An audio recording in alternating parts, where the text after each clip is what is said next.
Zdravo, moje ime je Nejc, trenutno se nahajamo v Ljubljani, tole za mano pa je sedež zakonodajne veje oblasti, parlament. Verjetno ste to stavbo že videli od zunaj. Danes pa si jo bomo ogledali od znotraj in spoznali del njenega delovanja. Slovenski parlament je dvodomen, ker je sestavljen iz dveh domov, Državnega zbora in Državnega sveta. Tukaj nad nami je Državni zbor, o katerem je pogosto veliko govora. Danes pa bomo govorili v drugem domu slovenskega parlamenta, o Državnem svetu. Dobrodošli v dvorani Državnega sveta. Državni svet je predstavniško telo, ki ne predstavlja vseh državljanov, ampak samo posebne družbene interese. Kot del zakonodajne veje oblasti, Državni svet ne sprejema zakonov, ampak vsebino zakonov sooblikuje preko svoje svetovalne in nadzorne vloge.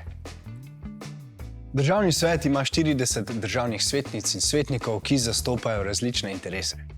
Ti pa so razdeljeni na 5 interesnih skupin. Interesna skupina delodajalcev zastopa vse, ki zaposlujejo.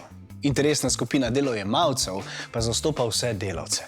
Potem imamo interesno skupino kmetov, obrtnikov in samostojnih poklicev, kot so odvetniki in inženirji, ter interesno skupino negospodarskih dejavnosti, ki zastopa interese v zdravstvu, šolstvu, kulturi, športu, raziskovalni dejavnosti in socialnem varstvu. Največja interesna skupina s kar 22 državnimi svetniki pa je interesna skupina lokalnih interesov, ki predstavlja interese slovenskih občin. Ker vsak državni svetnik predstavlja točno določene interese, niso pa predstavniki vseh državljanov Slovenije, članov Državnega sveta ne volimo vsi.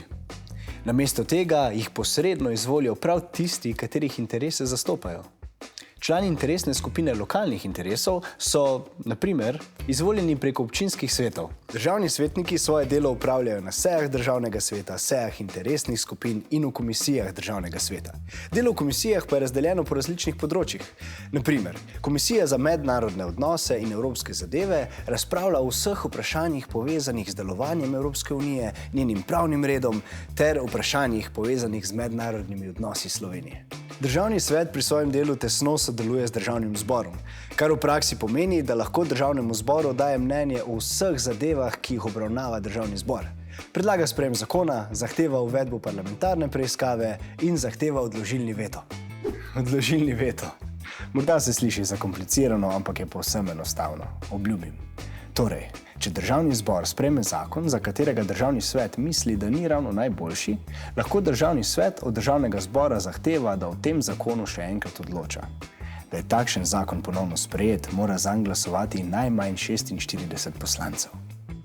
Na kratko lahko vlogo Državnega sveta povzamemo tako, da je Državni svet svetovalno telo s pomembno varovalko, ki omogoča, da v zakonih, ki imajo slabe rešitve, Državni zbor ponovno razmisli in odloči.